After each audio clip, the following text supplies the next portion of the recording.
Yo, what's up mga kwentuhan? Nandito na naman po tayo sa bagong episode ng mga kwentong safety. So ngayon po, no, pag-usapan naman po natin, paano ba kinakandak ang isang toolbox meeting? Kailan ba ito ginagawa? Sino ba ang gumagawa nito? Okay? So again, ako po ulit si Reg Basco. Samahan niyo po ako na i-share ko po ang aking mga ideas tungkol po sa toolbox meeting. Tara po, magkwentuhan po ulit tayo.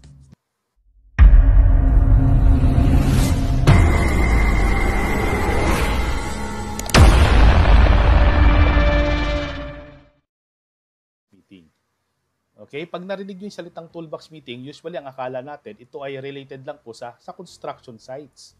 Okay, pero hindi nyo po ba alam na ito po ay nagagawa rin sa iba't ibang industry?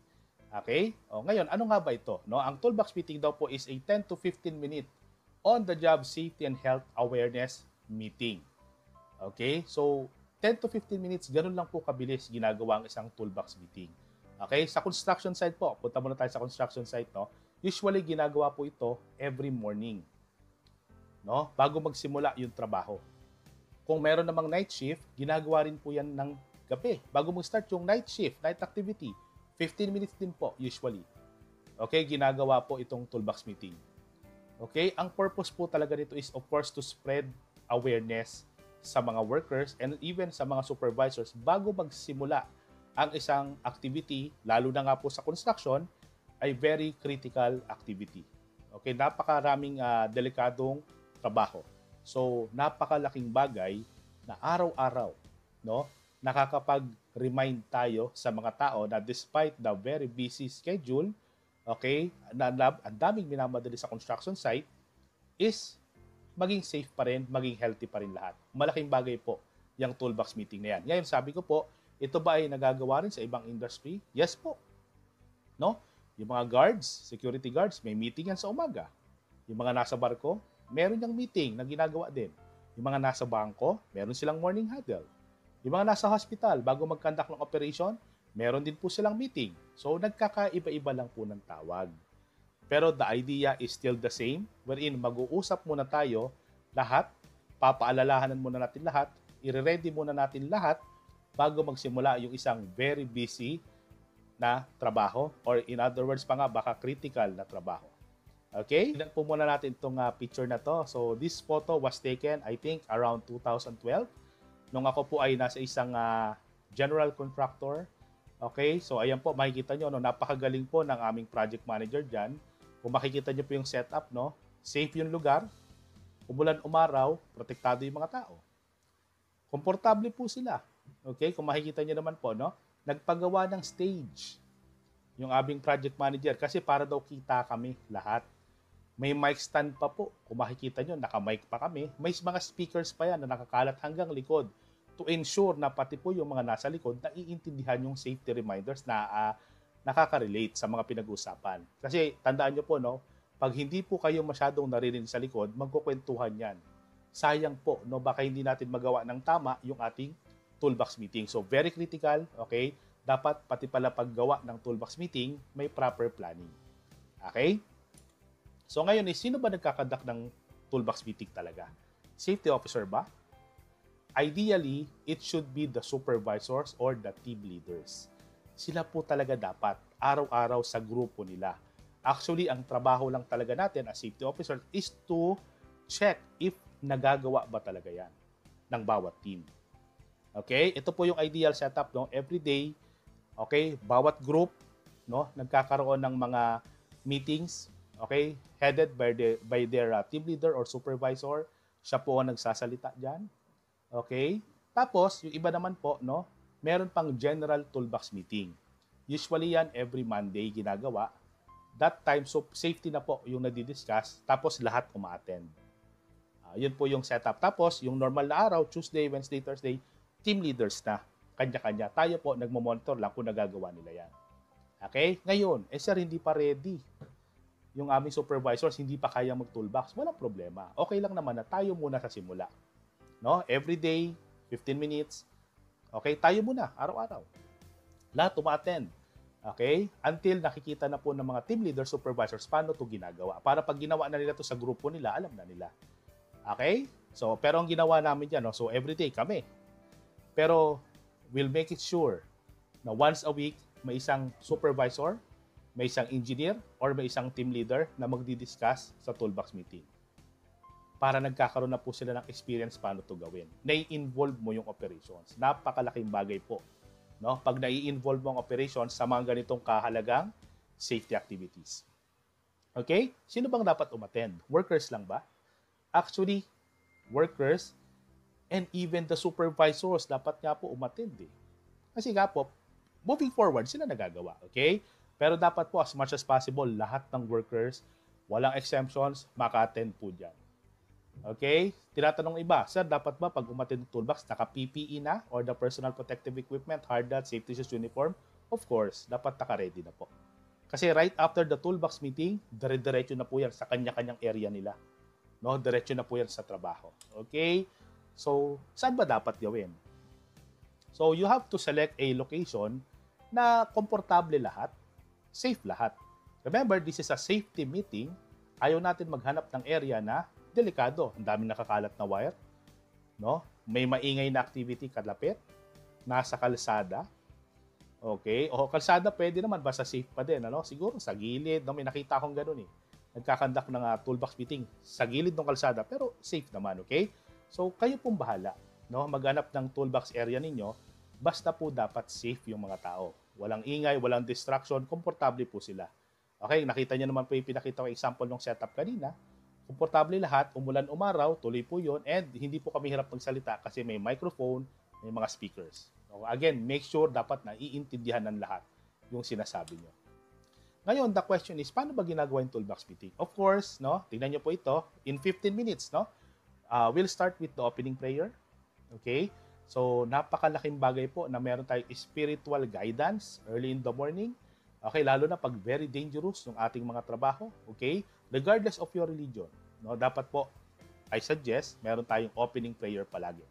And next po is the morning exercise, no? Focusing on stretching, no? Para mabanat agad yung mga buto sa umaga, pawisan na kagad. Kumbaga sa makina, winarm up mo na eh, no? Tapos, nabanat na yung mga buto, no?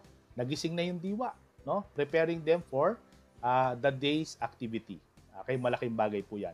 Huwag na masyadong mahirap na exercise. Talagang ano lang po, let's focus lalo sa stretching. Okay? Safety reminders, yan po yung mahalaga. Usually, the safety reminder is given 5 to 8 minutes. Ganun lang po kabilis, no? So, huwag po kayong masyadong magbigay agad ng napakaraming kumbaga, ideas dito. Remember, napakaaga pa po nito. Baka hindi po lahat ma-absorb din ng workers. Okay? So, ano ba dinidiscuss dyan? Discuss po natin mamaya. Okay, and of course, after the safety reminders, team leaders must now discuss with their respective teams ano ba yung target nating matapos sa maghapon. Okay? Ano ba yung gusto nating ma-achieve this day? Okay, and kasama na rin po dyan sa discussion na yan is checking of PPEs. Checkin mo kung yung mga PPE ng tao mo ba kompleto. Kailangan ba nila ng mga fire extinguishers? Okay, may mga safety permits na ba sila? Okay, lahat ba sila physically and mentally fit magtrabaho? So, napakahalaga po, no, na nagagawa yan sa toolbox. Okay, para sa akin yung toolbox is the whole preparation for the very busy day na may encounter ng ating mga workers. Okay, so ayan po ang normally ginagawa sa toolbox meeting. Ngayon, ano po ba normally ang dinidiscuss? Of course, you can discuss safety and health related topics. No? Machine-related hazards, kung may mga makina kayo, lifting procedures, housekeeping, heat stress, PPE, electrical, chemical, noise, vibration, and other safety-related issues sa workplace. Kahit po ano, basta applicable sa current activities ninyo. Okay? And again, pag nag-discuss po kayo, yung ano lang po muna, very basic, no? Na huwag nyo na po masyadong, kumbaga, lawakan yung isang idea. Basic lang. And I would suggest, no, pagka kayo po nag-discuss, minsan po napakagandang i-involve din ng workers. Example, how to wear your hard hat properly. Instead of just telling them paano isuot, magtawag ka ng tao. Sir, pwede bang papunta ng sandali sa harap? Paano ba sir isuot ng tama yung ating mga hard hat? Pwede po bang ipakita sa amin? Ganun lang. No? Pag nagkamali, tawag ulit na isa. Alam nyo, pag in-involve po natin ang mga workers, no, mas lalo po nilang naalala. Okay? Ano pa pwedeng i-discuss? Yung mga nakita nyong mali kahapon. O kahapon po may isang grupo na hindi naglinis ng area bago umuwi. Huwag nyo nang pangalanan kung sino. Pero siyempre, separately, napagsabihan nyo na yun. No? Huwag nyo na pong pangalanan. No? Bakit? Huwag nyo na pong ipahiya sa grupo. Ang mahalagang maalala ng mga tao is ano yung mali, hindi yung kung sino nagkamali. Okay? Pero pag good practice, halimbawa, palakpakan naman natin yung grupo ni Foreman ganito. Lahat ng tao niya kahapon naka-PPE. Palakpakan naman po natin. Pangalanan mo. Okay? Show appreciation sa mga effort ng mga kasamahan natin na mag-comply sa safety. Okay? So, yun po. Isa po again na tool, itong toolbox in motivating employees and workers sa ating mga workplaces. Nakikita nila, si safety pala, hindi lang nag-iikot, naghahanap ng mali. Nakakita rin pala nila yung magaganda nating ginagawa. Okay? So, yun po. Pwede nyo discuss. May aksidente kahapon, discuss nyo. Huwag nyo na sabihin kung sino yung na-aksidente. Sabihin nyo lang, bakit na-aksidente, paano may iwasan yun. May nadulas. Sabihin nyo, paano nadulas yun, paano iwasan. Okay, huwag nyo sabihin kung sino yung nadulas. Sample lang naman. Okay, pati near miss. No, yung mga muntik na near misses. O kahapon po, meron pong muntik mabagsakan ng hollow blocks. Huwag nyo na banggitin kung sino yung nakabagsak, sino yung muntik bagsakan. Para maalala yung idea lang. O, again, paalala po sa lahat. Double check po ninyo. Okay, baka may matamaan tayong mga kasama natin sa ilalim. So, lahat po yan. And can you imagine kung i-remind mo sila, napakarami pwedeng i-discuss every day, on a daily basis. No? Sasaan ba't tatatak po yan sa lahat ng workers natin. Maaalala po nila lahat yan. Okay? And that is a very effective way in promoting health and safety sa workplace. Okay? So, ayan po. Di ba? Even yung mga violations, pwede raw nating i-discuss. Huwag nyo nilang pangalanan. Okay? And again, gaya nga po ni sinabi kanina, don't forget din yung good practices. No? Dapat po, hina-highlight din po natin yan. Okay? Okay, ngayon, yung tinanong ko po kanina, applicable lang ba ito sa construction sites? Hindi po. No? Gaya po ng mga sinabi ko kanina, pwede rin pong gawin itong tool na to sa iba't ibang industry. Okay, grocery store? Why not? Schools? Bakit hindi? No? BPO? Maganda to. Okay, bakit? May mga delikado ba sa BPO setup industry? Meron po. Okay, hindi porkit normal na setup yon ng office, wala nang hazards doon. There's no such thing as a workplace na walang hazard. Lahat po yan may hazards. So, napakahalaga po na ma-apply din natin itong toolbox meeting regardless kung anong industry po tayo nagtatrabaho. Okay? So, construction site man o hindi, applicable po ang toolbox meeting. Maaring iba lang ang tawag ninyo. Okay? And of course, don't forget, meron dapat attendance sheet pagkatapos. Proof na ginagawa niyo yan. Okay?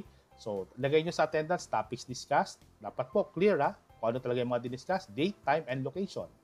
And of course, for the worker's name, anong position, signature. Okay, ang gawin nyo po dito, kasi maaaring, let's say, what if you have 1,000 workers, baka matagalan, bigay nyo na lang po yung attendance sheet sa mga team leaders. No? Sila na lang po ang magpapa-attendance sa mga kasama nila, sa mga tao nila, ibibigay na lang po sa safety yon within the day. Okay? So again, make sure naka-attendance po yan. Okay, malaking bagay po yan. Okay, as proof na nagagawa natin yung part natin in again spreading safety awareness sa ating mga workplaces. Okay, so that's it. Again, maraming salamat po ulit sa inyong lahat no sa walang sawang panonood at pakikinig po sa ating mga safety videos. Okay, again, ako po si Reg Basco, just sharing kung ano man po yung mga nalalaman ko dito sa safety.